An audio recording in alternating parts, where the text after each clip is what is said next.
Marvel, I just heard this. Marvel is planning on doing. It's already got movies planned until something like 2028. Yes. So obviously, there's going to come a time where they're going to be recasting a lot of the major roles, obviously, because there's no way that we're going to be able to see Chris Evans and Robert Downey Jr. in the next, for the next 20 years playing, these characters. So obviously, they're going to have to go off into recast all this stuff. But at the same time, though, they have got so much up that they can go off and they could do like movies like The Inhumans.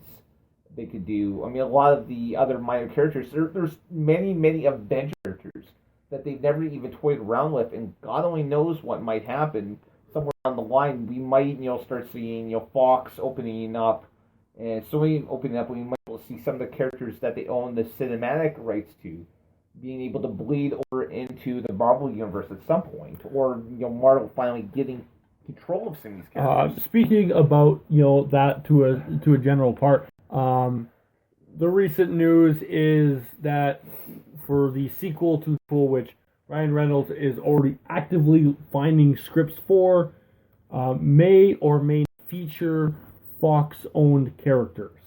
Well, again, Deadpool is owned by Fox.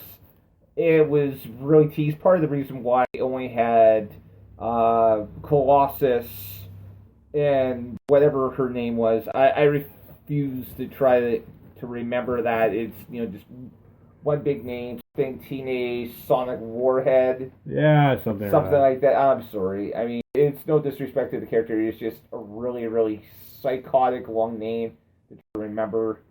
But Negasonic. Thank you. But the was that there's only two of them there, and it was kind of like a joke about budgets and everything. But it was true because they had to cut during them. That's why they were only able to have two X-Men. So it's very possible that we could see some more appear in it, and I would love to see Hugh Jackman as one. Yeah, Hugh Jackman was actually one of the producers, I believe, on Deadpool. So, and unfortunately, I would love to see him go off and appear, for no other reason than to make an appearance before he hangs up the claws. But this definitely opens up a lot of possibilities because not only does Fox own all the X-Men characters, they own the rights to all their villains, to their family members. So pretty much anyone that's within the X-Men multi-miniverse, so to speak. This may actually encourage Fox to pay more attention to the Fantastic Four and to finally create a movie worth watching. Well, they could very potentially bring in the Fantastic Four characters into this. It's almost hilarious because Fox could almost do their own version of Civil War. Because a lot of the characters that would have made Marvel's Captain America Civil War a much brighter movie were owned by Fox and by Sony. And, Sony's given the rights to like one of their characters to appear in Spider-Man. So it's yes. But will we see go off and eventually extend the olive branch to Marvel? I'm not so sure that they're doing something at least slightly right with the X-Men. Yes, they actually listen to their fans. But we're gonna take a quick music break and come back with we'll talk some more shop. About superheroes and things like that. So enjoy this music and we'll be right back.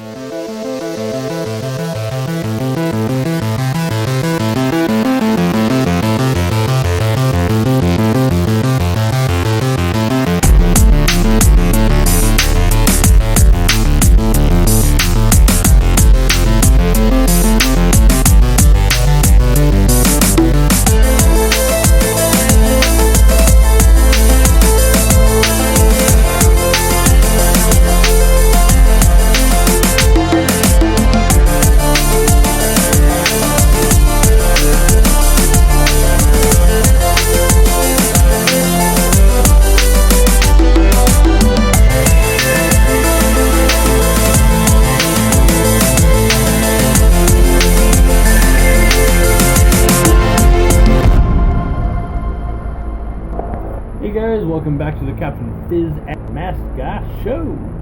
Hola! No, we were not holla. Why not? I don't know. Okay. So yeah, we'll talk more about superheroes because superheroes are our life. For my other show, which aired last night. Yeah, that was a interesting episode. I wish I'd had a little bit more time to go off and bitch and complain about WWE though. Yes. Bitching and complaining is everything SOS stands for. Yeah, definitely. After listening to you go off and complain for half an hour about the UFC last week. Hey, you know what? Or was the week before? I don't remember. I don't know. We were having difficulties due to the weather, and honestly, if you live in Winnipeg, you know summer is a very rare event. So if you get a very nice weather, you take damn advantage of it. Are you talking about we get like we get 6 months of winter, we have 3 months of bad skiing, and then we have some epically hot weather in the city? We don't get a whole lot of epically hot weather in the city. We get like maybe a week at most, 2 weeks. This is coming from a guy who has central air. I don't have AC at my house. I have to. We haven't turned ours on yet. Well, not yet. You wait until about the middle of June, July. I'll be dead by then. So yeah, we're talking about Wolverine. Just got announced that it will be an R-rated movie, and in a fitting fashion, the poster for it is basically Wolverine's claw in a middle finger. Which I believe we actually saw him do in, I can't remember which movie. I think it was either X-Men or X-Men 2. Possibly. But to me, this is very exciting because if they're going to make Wolverine's last movie, Hugh Jackman as Wolverine's last movie, it's hard to kind of distinguish the two. It opens the doors that he's also going to make a very big cameo in Deadpool for his last appearance as well. Deadpool has proven that if done right, you can have a rated R superhero movie that is very successful. To my knowledge, Deadpool is now if not the highest grossing rated R movie of all time, pretty darn close. I believe at last check it was the highest grossing R-rated movie. It was more than just that. They even had a version of Deadpool that was not R-rated, just in case people got their panties in a twist too much. It had bubbles and rainbows. And thankfully... Which, if you count one of the voices in Deadpool, that might have actually made sense. Yes, it would have completely made sense, especially if you had blue Crocs on. Oh, sorry, that's rainbows and unicorns? I don't know. Something or other. Flop, flop, flop. Yeah. Yeah. So anyways, that's a really good sign.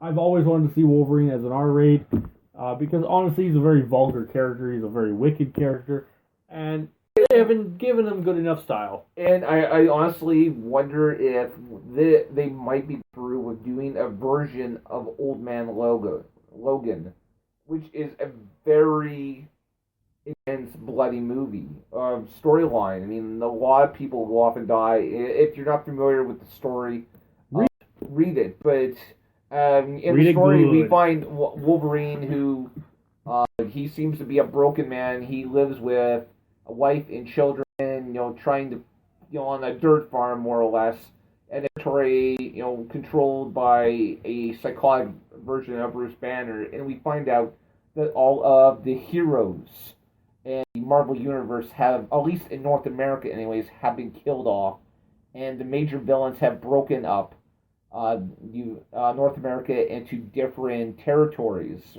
One's controlled by Kingpin, and the other one's controlled, I believe it's by Magneto, or another one. It's interesting because with I think the Red Skull is president of the United States, which I'd support that.